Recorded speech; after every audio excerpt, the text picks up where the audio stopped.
Hey, thanks for joining us on the Daily Drive today. My name is Breaux, and we have been talking about family this entire week. And as I said at the beginning of the week, I absolutely love being a dad.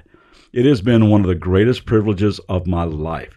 So this week, I've just been sharing a few principles I've learned on the job for the past 40 years or so now about investing in our kids in a way that gives them roots and wings.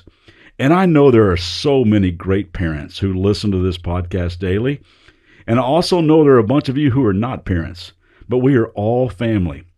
And maybe some of these principles and some of these proverbs attached will help all of us come alongside of each other and just spur on the next generation. Parents, let me say this to you. We've only got them for a little while. So here's principle number 4. We got to knock ourselves out trying to point them the right direction. I can remember walking down the beach one day on vacation, and our youngest son, Drew, was probably about 4 years old. He was following me, and I heard him giggling. And I stopped and I turned around and said, "What are you doing?" He said, "Nothing." I walked a little further. I heard him giggling again. I turned around and said, "What are you doing?" He goes, "Nothing." Kept on walking. I heard him giggling again. I turned around and I caught him in midair with his foot in the air. I said, "What are you doing?" He went, "I'm walking in your footprints."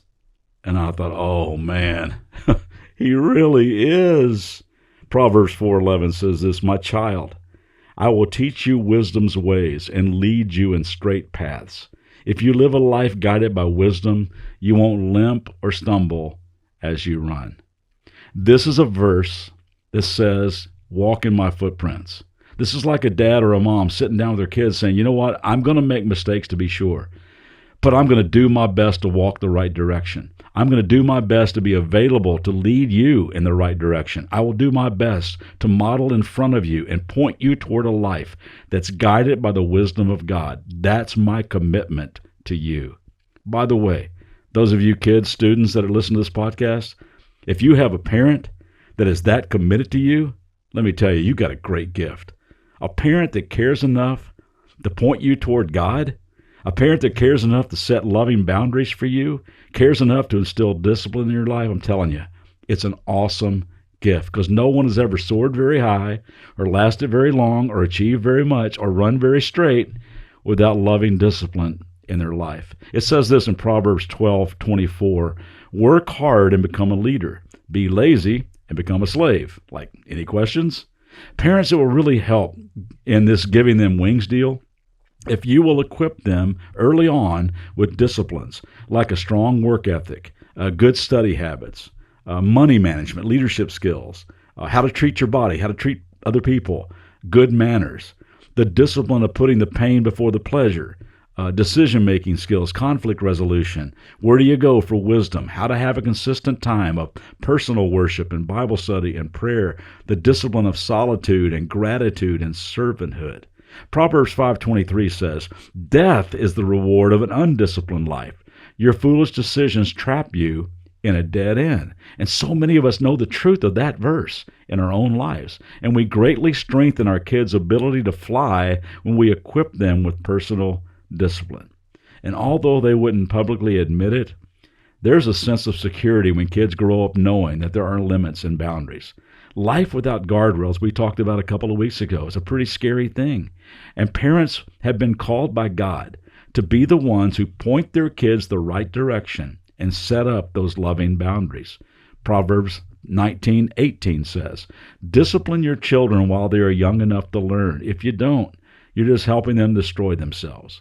And for every kid that's listening, listen to this. Proverbs 10:17, "People who listen when they are corrected will live, but those who will not admit that they're wrong are in danger." So parents, set loving boundaries, but do it like God does, with compassion and consistency, not by dropping the hammer, because when all you got is a hammer, you're just going to see nails everywhere, right? Ephesians 6:4 says, "Fathers, don't exasperate your children by coming down hard on them.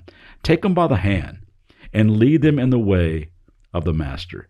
You know, praise goes a long way in everybody's life. It goes a long way in the hearts of our kids. You might remember the story of a lady who walked out one morning to get her newspaper. Remember those things, newspapers? And this Labrador retriever was sitting there on her porch with her paper in his mouth. He had brought it up all the way from the sidewalk. Well, she patted him on the head and said, "Good boy," and went back in to get him a treat. She gave him the treat and went back inside. Next morning she goes out. There's that same dog with 7 newspapers on her porch. Kids need to hear, "Good boy, good girl." Basketball coaching legend John Wooden was asked how he motivated his players so effectively. He said, "I try to catch them doing something right." So give your kids praise phrases like, "I never did it as well as you can when I was your age."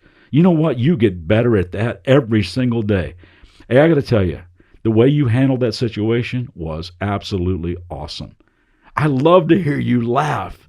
You're not scaring me as much now when you drive. Just praise foundation that helps your kids know that they are good, capable people. Then when you do have to correct them, they know that it's not them that you're disappointed in, just the behavior.